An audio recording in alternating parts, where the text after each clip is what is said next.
Hey everybody, Dr. Heldman here. Welcome back to Tech Talk Education. In this video, I want to continue on going down the road of learning about PowerShell, and we're going to advance our knowledge of arrays and begin to talk about something that's a little more complicated but a lot more powerful called a hash table. So let's get started.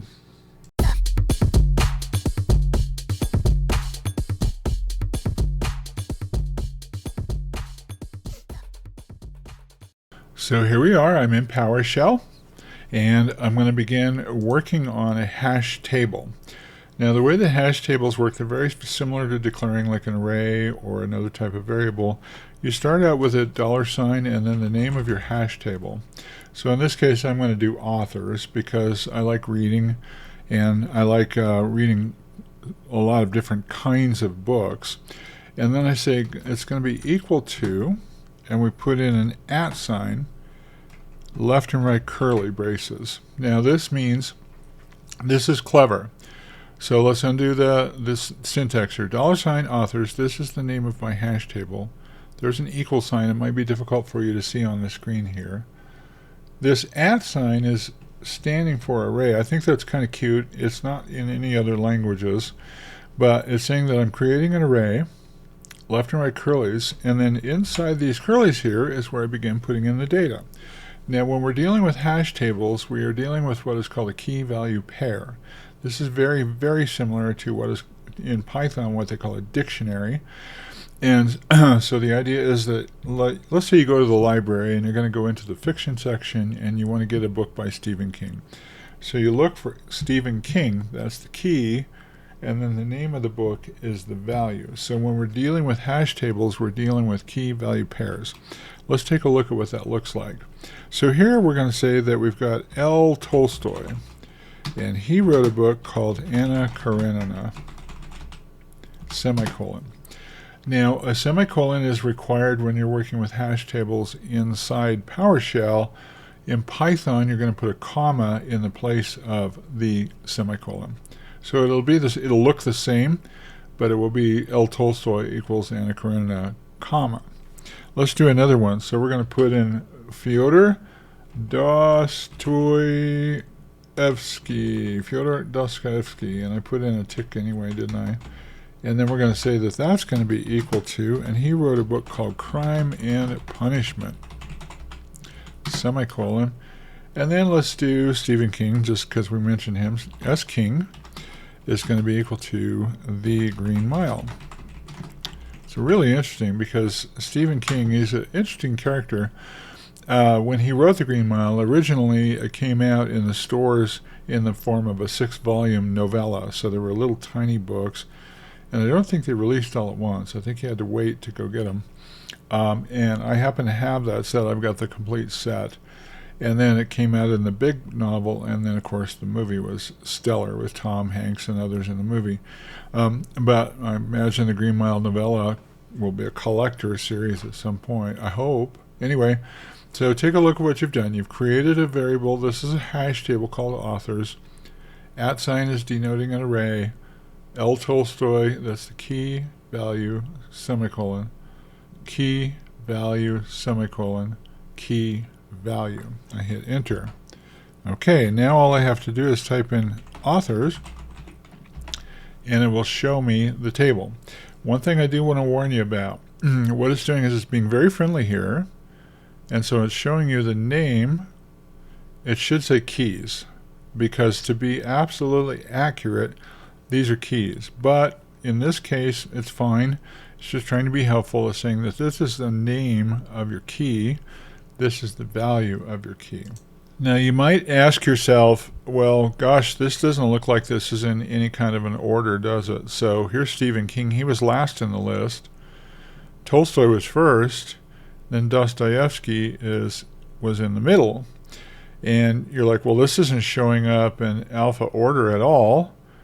It could be that it's sorting it by the length of the author. I don't know. But you should know that a hash table is inherently unordered. And so if you want to order it, you've got to jump through some bigger hoops. So you've got to get PowerShell to put this into what's called a ordered dictionary or a sorted list, and that's going to take a little bit more lifting, and not for this movie. We don't need to worry about it for this movie. But you should be aware that by default, these things are not guaranteed to be in any sorted order. And I don't know what the decision is that it makes. It looks to me like it went in here and said, well, this is the shortest and this is the longest, and that's probably how it did it. Okay, so here we go. Suppose that we wanted to query this hash table. Let's say that we've got thousands of entries in here and we want to go look for an entry. Well, what we can do is we can refer to the hash table's name. So in this case, it's authors. And we can say left and right square brackets. Now, when I type in a left and a right square bracket, I'm very often thinking at. So I'm thinking about the at sign and saying the word at. So I'm saying authors at S. King. And that helps me understand the notation that we're after here. So this is one way of getting out the data that is inside your hash table here. You give it the name of the hash table, and then in left and right square brackets you type in the key. Notice here though that the key doesn't have any ticks around it when you're initially creating the hash table. This is raw data, but then when you're telling it to go in and query the hash table and bring back that key, you have to supply the ticks here. This is a string. You're telling it, go find the string S. King in the list of keys in this hash table. And so it will do that, and you hit enter. There it is. Another way that you could do that is you could use dot notation, and in this case you don't need these ticks.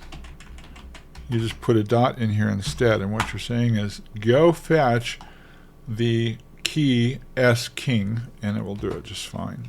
Now there's a couple of keywords that you need to know about. You can go in and query a hash table by either the keys or the values. So for example, I'll hit my up arrow here and I'll get rid of S. King, and I'll type in the word keys. This is the same in Python. Python does exactly the same thing. So you've got keys, or if you wanted to get the values out of the table, out of the hash table, you could do it this way.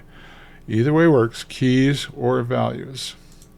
There are others, because this is an object-based system, there are other properties and methods that are inside this object. This is a hash table object, and so the way to get at them is you can say select object.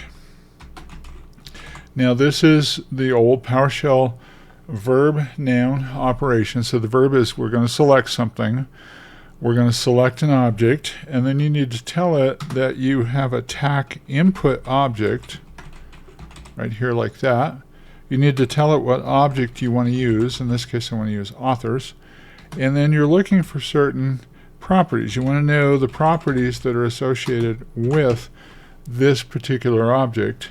So you can read this pretty easily once you get going here and you begin to understand how Microsoft has formulated PowerShell, how it works. We've got a verb object, a verb noun, select object. This is an argument. We're telling it, I want you to get the object authors, and then I want you to show me all the properties for that object, and it'll come out and show you all of the properties that are associated with that object. Remember that when we create an object, we inherit certain properties, we inherit certain methods. And so in this case, it's saying there are 3 items in the hash table. Read only is false. This is a Boolean. Fixed size is false. Synchronize is false. And then we've got our keys. So it's showing you here the keys and then the values. So that's pretty cool. We like that a lot.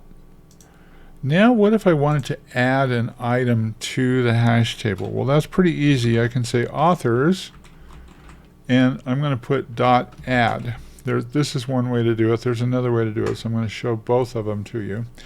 So in this case, in ticks, what you're doing is you're putting in the name of the author, and I'm going to put in Victor Hugo. And then comma, now not a semicolon, a comma, and tick and the name of the book. So this is going to be Les Miserables. Well, probably one of the best books ever written. And so that's how you add an item to the list. And I hit enter. Now I want you to notice something. When I type in authors, it adds Hugo to the list, Les Miserables. Let me clear the screen. Now you might talk yourself into thinking that you could add 2 Victor Hugos. So if I come in here and I say, well, now I've got Les Miserables in the list, and now I want to add the Hunchback of Notre Dame, and you hit enter, it says that the item has already been added. So it cannot add a second item, and you'd have to figure out how you're going to denote that. So do you do V Hugo 2? I don't know. And it's giving you some information here, category info not specified, saying that this is an argument exception. But that's how you add it. So let's use dot notation. Rather than using authors dot add, let's use the different kind of notation. So we can say authors, and then we will put in left and right square brackets. So this is denoting to me the @ sign. Well, we can come in here, and I will just make sure I'm in the right place here. I want to go ahead and I'm going to add Ken Follett because I love his books. Ken Follett's a great writer. And then I'm going to say that the book that I'm interested in talking about is The Pillars of the Earth. Super good book. In fact, there were several iterations of it that came out, kind of a series. There was a TV series that made on it. Really super good stuff. Follett's a terrific writer. So I hit enter. That is another way. So take a look at the 2 ways. Authors.add, so you could use the add function. This is a method that I inherited when I created the hash table. So I've got this add method, like the keys method, values method, and so forth. And then I'm putting in the author and the title. I cannot add a second one like this because it's going to find the similarity on the key. Or I could use this @ notation. I'm going to call it @ notation because of this left and right square brackets. This is pretty common in programming languages. And I'm saying authors @ Ken Follett equals this, and so it's going to add it to the list. If I hit my up arrow and print it out, there it is. You can see now that it's nicely added it to it.